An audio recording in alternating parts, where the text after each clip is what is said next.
What's good, YouTube? It's your boy, Blue Blood Sports TV, back at y'all with another one. So, undefeated, rising, welterweight, superstar boxer, Jaron Boots Ennis has an interesting take regarding his peers in the welterweight division, mainly the champions at the top of the welterweight division, the upper echelon of the welterweight division. Undefeated, unified, WBC, IBF welterweight world champion superstar boxer, Earl of True Spence Jr.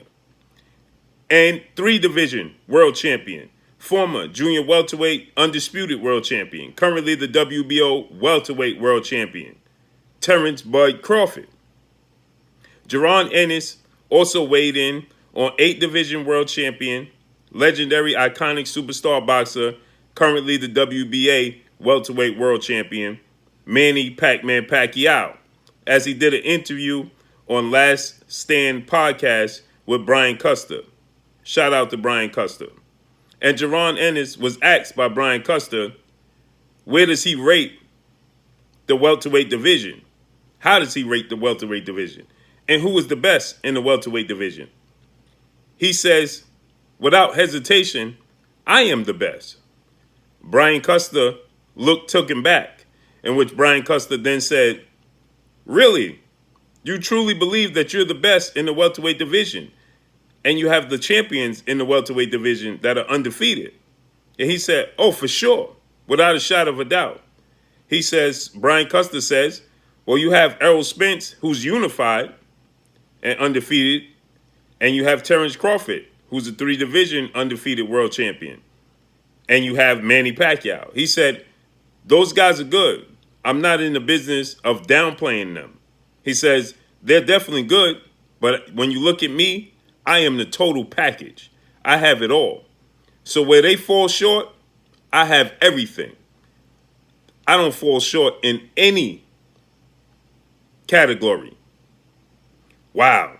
So Jaron Boots Ennis, no surprise, he's confident and he's high on himself, as he should be. Jaron Boots Ennis has all the gifts in the world. When you watch him fight, it jumps right out at you. You see all the athletic ability. A lot of people compare him to that of former 4-division world champion, iconic, legendary superstar boxer, Roy Jones Jr. I don't see the Roy Jones Jr. comparisons. Roy Jones was a lot unorthodox.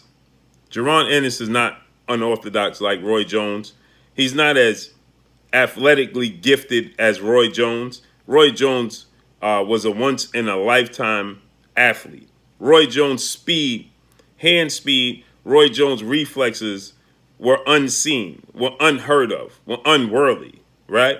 You never seen a guy with that type of athletic ability, especially in the sport of boxing. The reflexes, the quickness.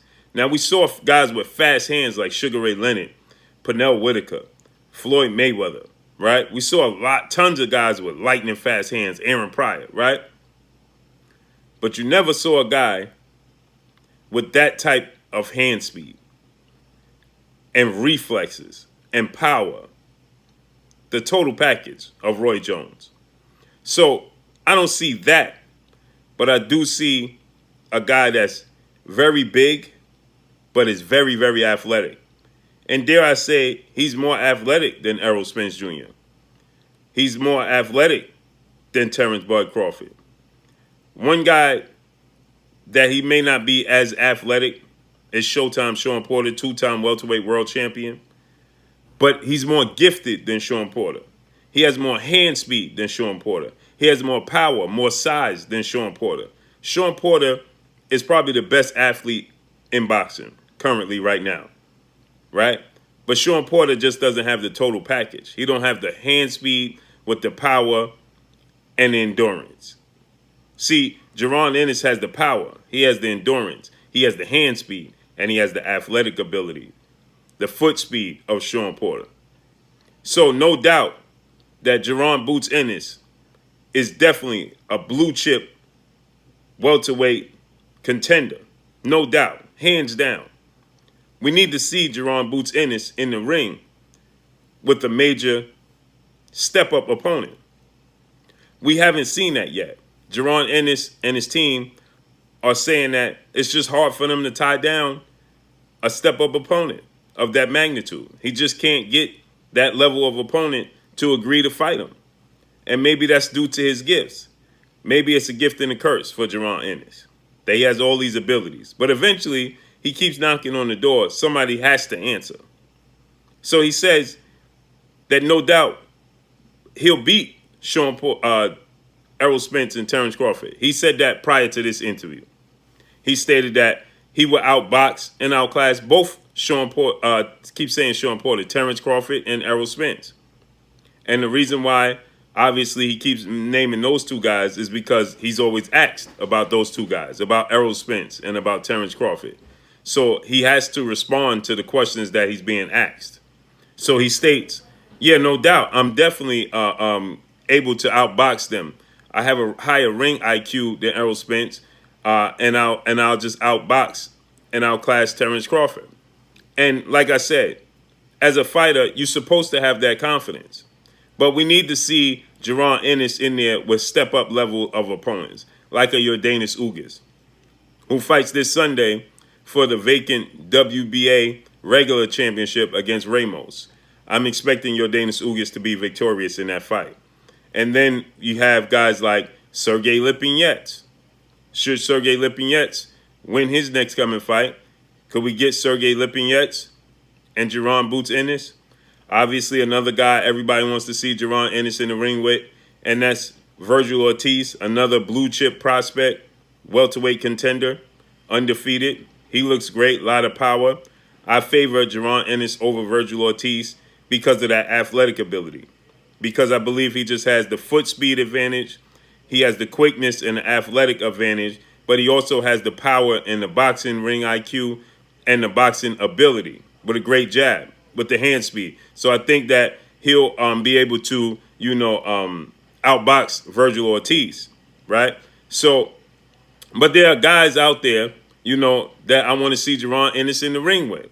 Maybe a guy like Kell Brook. Kell Brook just recently stated that he's not interested in taking a $1.5 million offer that he was offered by top-ranked legendary promoter, iconic promoter and CEO of Top Rank, Bob Arum, and Terence Crawford, right? He's not willing to take that 1.5. So let's see what direction Kell Brook goes in, right? Is that a fight that could be made? There's a lot of welterweights that will be step-up opponents for Jaron Ennis that I would love to see. Maybe he gets, if Manny Pacquiao doesn't secure and lock down the fight with Mikey Garcia. There's reports that Manny Pacquiao is not going to even fight in the year 2020. He's not going to fight again, according to legendary trainer and Manny Pacquiao's trainer, Freddie Roach. He's not going to fight until 2021. So if he don't fight until 2021, then that means Mikey Garcia is out there. Could Jaron Ennis be able to secure a fight with Mikey Garcia, 4-division world champion, Mexican superstar boxer, looking to become a welterweight world champion? Or will Mikey Garcia rather sit on the sidelines and not risk the opportunity to fight Manny Pacquiao and just wait until that fight comes to fruition? There's tons of fights out there, right, that I would love to see Jaron Ennis mix it up with, right? I would love to see Jaron Ennis mix it up with a guy like Ray Robinson, a guy that beat Terence Crawford in the amateurs. Maybe we could get that fight, Ray Robinson fight. There's a lot of fights out there I would like to see Jaron Ennis step up with. Maybe a Sean Porter fight. Maybe he could push for that. Sean Porter is now the number 2 ranked IBF contender. He's the number 1 ranked WBC mandatory challenger. And he's the number 1 ranked WBO mandatory challenger. Oddly enough, he's not even ranked in the WBA system. How is that possible? I have no clue. He's ranked in the IBF, WBC, and WBO, but not the WBA top 10. How could that be possible? I have no clue, right? How could you guys have a guy the magnitude of Sean Porter not in your top 10? With that said, can we get a Sean Porter's looking for, a big name opponent, or is he not going to risk losing his position to fight a guy who's up and coming and a contender who hasn't proven himself yet? Sean Porter is usually a guy that will fight any and everybody. He gave Yordenis Ugas his opportunity, but then again, Yordenis Ugas was becoming the mandatory challenger for Errol Spence Jr., and they somehow swapped, and Sean Porter absorbed the mandatory challenge, beat Yordenis Ugas, went on to fight Errol Spence, in which he lost the title to Errol Spence. But, can Jaron Ennis fight a guy like, I like the Ray Robinson fight. I like, the Yordenis Ugas fight. Sergey Lipinets, should he get past his next opponent? Push for Mikey Garcia. I think at this point in time, Jaron Ennis is going to have to start calling out names and start making it abundantly clear that he wants to fight these guys and is just not able to secure a fight with these guys. So, but he says skill-wise, he'll definitely beat Errol Spence and Terence Crawford. I personally think that it's just too early in his career. We haven't seen him in, a fight where a guy has that much experience like Errol Spence and Terence Crawford. We haven't seen him in the ring up against, facing adversity. Maybe he could get a guy like Chris Algieri, right? Maybe that's a possibility. Who knows? But I think that Jaron Ennis needs to step in the ring before making mention of Errol Spence and Terence Crawford. Obviously, he's responding to questions that he's asked, and he's going to respond honestly. And but I definitely think that we need to see him in the ring with some guys that's going to give him some feedback that are more of less of a mismatch and more of I don't want to say a 50-50 fight, because the big name fights, the championship fights, are usually the 50-50 fights, but definitely 60-40 fights. Guys that Yordenis Ugas, I favor Jaron Ennis in that fight, but Yordenis Ugas is definitely, I would say, I don't want to say 50-50, but I say 55-45, because Yordenis Ugas is seasoned, right? He has boxing ability. He has the Cuban school of boxing. Very disciplined. And he's a tough out, as we saw with Yordenis Ugas and Sean Porter. So with that being said, I think before we start to place Jaron Ennis in the ring with Errol Spence and Terence Crawford and Manny Pacquiao, I think he needs to, not take baby steps, but take caution steps en route to getting to those guys. And make sure you're absolutely 1,000% prepared mentally as well as physically for those types of atmospheres and those types of fights with Terence Crawford and Errol Spence. I have no doubt once he starts to hone his craft and mold himself and gets in these big fights, that he could definitely compete with Errol Spence and Terence Crawford. But as of right now, it's going to take him some time. I think it's going to take time for him to, get some more, experience under his belt. He has all the tools. He has all the athletic ability. You can see it. He's 5'10". He comes in. He's 147 pounds. So he's actually bigger than Errol Spence and Terence Crawford. He has 25 fights, 23 by way of knockout.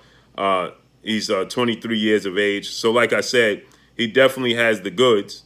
He definitely has the, athletic ability. He definitely has the size. Like I just said, he's 5'10". He's 23 years of age. He has 23 knockouts in 25 fights. But he just doesn't have the big name and the step-up experience. So that's what's needed before we place him in the ring with Errol Spence and Terence Crawford. But skill set-wise, I definitely think that he can match them. It's just a point of, I think that experience-wise, that's where they would separate themselves in a fight with Jaron Ennis. But let's see how this all plays out. But drop a comment in the comment section. Let me know what y'all think. Y'all already know what it is. It's your boy Blue Blood Sports TV. Hate, like, comment, and subscribe. If you haven't subscribed, hit the subscribe button, hit the like button, hit the bell icon to get all the new notification. Follow me on Instagram at Blood Sports TV, all one word. Y'all already know what it is. Shout out to the entire LDBC Shout out to New Media. Shout out to Black Media Row. Make sure you like and share these videos. That's all I got for y'all. Peace.